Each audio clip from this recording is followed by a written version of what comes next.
Marcello, this is a great day for me. I mean, this is like the best could happen to me, honestly. To have the chance to interview you, to have the chance to cross your ocean is mind-blowing. You're such a legend, and we are so happy to have you here at Transatlantic. Thank you so much. Thank you. I'm honored to be, first, I'm honored about your words. Thank you so much. But I'm honored to be invited. It's nice to talk about what I did, what I love the most is creativity. I love to do it. That's awesome, man. Look, I know that you are a beautiful ocean. I mean, at Transatlantic, we believe that each of us is an ocean of erratic thoughts and wild feelings, and your ocean must be beautiful and has been under the magnified lens for so long. But I want to try to get some out of you that people don't know, a side that probably they don't know. So let's get to it. Like the very first question is going to be something that's going to bring you back to the early days.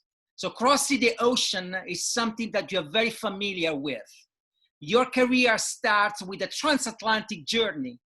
If I read correctly, you moved from Rio de Janeiro to Germany. Now you made the equivalent of roughly 7,000 nautical miles. You move from a land of sun to a land of cold. They are completely the opposite to work as a graphic designer. My question for you is what made you make such a move? Why did you do that? First, I love the analogy of the ocean because it's moving from Rio de Janeiro to Germany I think I crossed 2 or 3 oceans there. It's not only the Atlantic. I think it's the difference between both are so deep and so big. The practical reason I moved was because my mother was married to a German. My father separated, they both divorced. And my mother married a German, and he was so kind and so nice to bring me all brochures, everything about graphic design, about art from Germany, all the schools and so on. And I am a Sagittarius, so a Sagittarius is is full of unrest. He's always looking to the future. He's always throwing an arrow and looking to the front, looking ahead. Is never looking back, and always trying to move somewhere. So, full of unrest, I decided I have to study. I want to study outside of Brazil. I want to leave. So Germany was I had a chance to go to England, but I didn't have the connections. Okay. And I thought about going to New York, to School of Visual Arts, but it was too expensive for my parents. They couldn't afford it. So Germany became a nice option, but a difficult option because I didn't speak German. So I have to first learn Germany. So I decided to move, and I landed in Germany, and it was for me fantastic. I was so the opposite of this Latin, warm Brazilian Rio de Janeiro, where I surf all day long, and all the girls, beach, and teenager years in Rio de Janeiro in the 70s is such. That's awesome, right? Yeah, it's awesome. It's awesome. Then you moved to Germany. Although it was very cold, it's not that cold as a student in Germany. It's not that cold. You get really some warm hands. Yeah, I can't relate to that because I was saying you earlier before we start recording that I moved to Germany myself in 2005 from Italy, from Rome. So it's an ocean as well. It's an ocean. right. But yeah, what a creative land, and I love Germany, and your story, this transatlantic journey that you made is such an inspiring move because young creative, what they need to understand is if they don't get the chance in their country, they need to keep the door open and move and trying to get away from the shore into a different universe. So thank you so much. We're gonna go for the second question now. Human impact, animal behavior, restoring ecosystem. These are only a few of the lessons that the ocean teaches us. Now, on May 15, 2008, during a formal dinner in Miami Beach, at only 45 years of age, you became the youngest recipient of the Clio Lifetime Achievement Awards. This is crazy. You weren't just the youngest one, you were the first non-Anglo-Saxon person to get this award. The day you entered the Hall of Fame, you became instantly an icon, someone to look up to. I told you, I had your name in my ear whispering for so long, wherever I was going, where like someone say art direction equivalent to Marcello Serpa. Now you are the ocean that everybody wants to cross. What's the single best lesson you can teach us? I don't think I have a single lesson. I think first what I did before with the first question about crossing the ocean is I think is finding your opposite, something, find a place where you're uncomfortable. I provoke myself to be uncomfortable all the time. When I feel comfortable, I say, oh, something is wrong. I need something to challenge me. So I have to push me all the time. And that's for me, if there is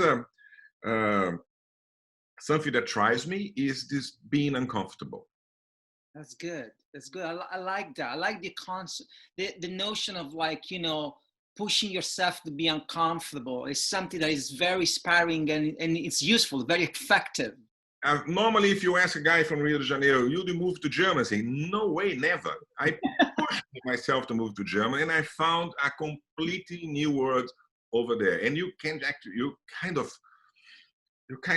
take all these lessons, these different inputs from all over the place, and it makes you a better you. So I made a better person. And I think this is, for me, this is uncomfortable state of being, unrest is what drives me. And that's moved, all my life I've been moved by my guts. So my guts push me here somewhere and I listen a lot to my guts. That's great. That's a great lesson, to be uncomfortable. Third question, a complete power failure mid-ocean is very rare, but it can happen.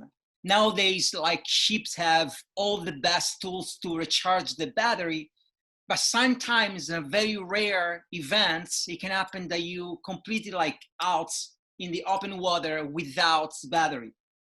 The Marcello Serpa ship has been sailing through advertising for so long, and your creativity standards has been very, very high.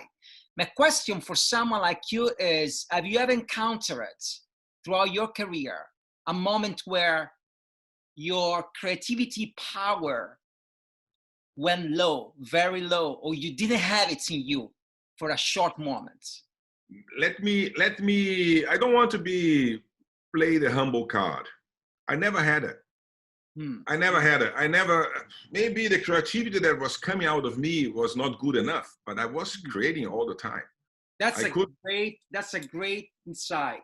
Yeah, you know, is if you start just criticize yourself or criticize your work or criticize what comes, the output of your feelings, the creativity, or your, in German, there's a Trieb, there's things that comes out of you. If you start analyzing and giving notes and marks to everything that all single output, you are kind of destroying it. So I don't care if it's good enough. I just create stuff. Maybe sometimes they're good, sometimes they're average, sometimes they're lousy, but I create a lot of stuff. And I never had something that very many creators had all the time, and say this over-analyzing, this over-criticism of themselves, the insecurity of feeling that maybe I'm not up to the task. I'm not able to do it. Someone's going to find out that I'm a failure, something like this. I never had that. Because I was kind of an innocent guy, and since as a kid, I was just putting things on paper. And I work all my life, just put things on paper.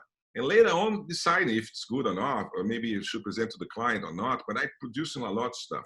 And I'm still doing this. So I never had this failure in the moment on the side of creativity. I had different failures, but it's something else. That is a great answer. And it's something that I can actually recognize into. It's like, thank you so much, Marcello. No, the fourth question. In the North Atlantic, surface circulation is dominated by 3 currents. Now you get the Gulf Stream currents, the North Atlantic currents and the subpolar currents. Now, creativity speaking, your ocean is one of the most captivating places to cross. And I'm crossing right now, and I can sense that there is a lot of currents underneath.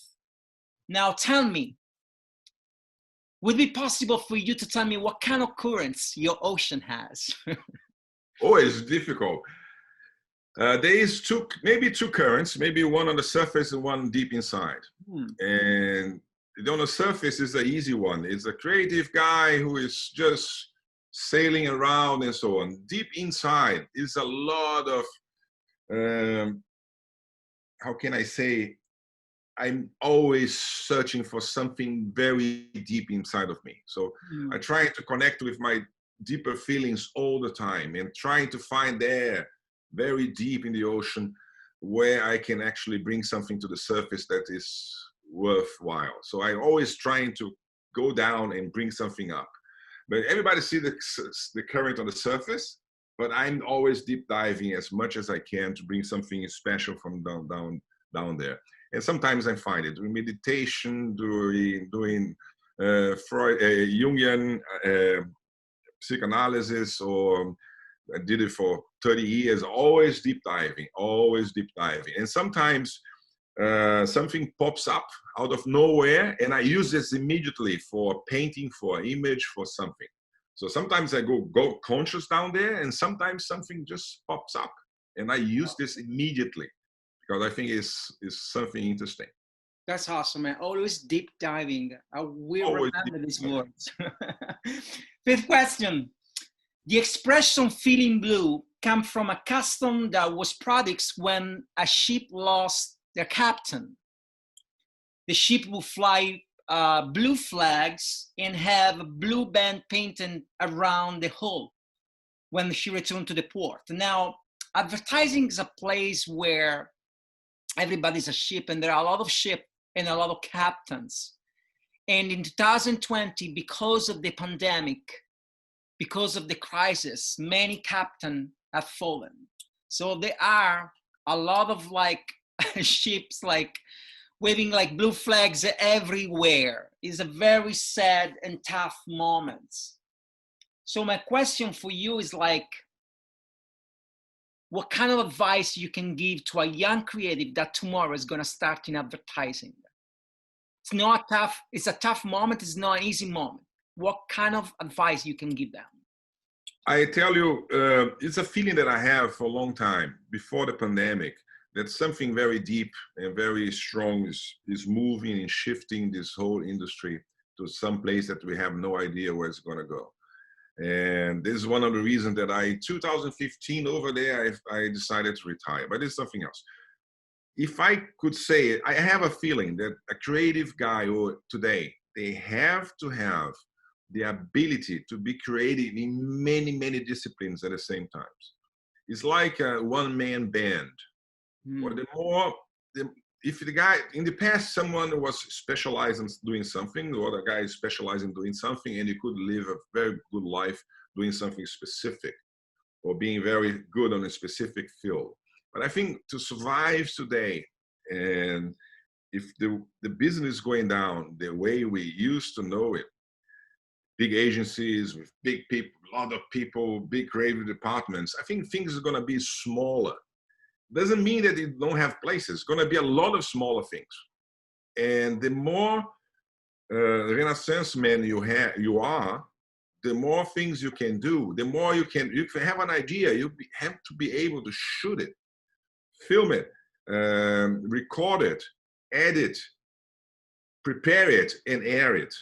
Because I think you have to produce, you never stop producing stuff. Don't ask someone to give you the challenge.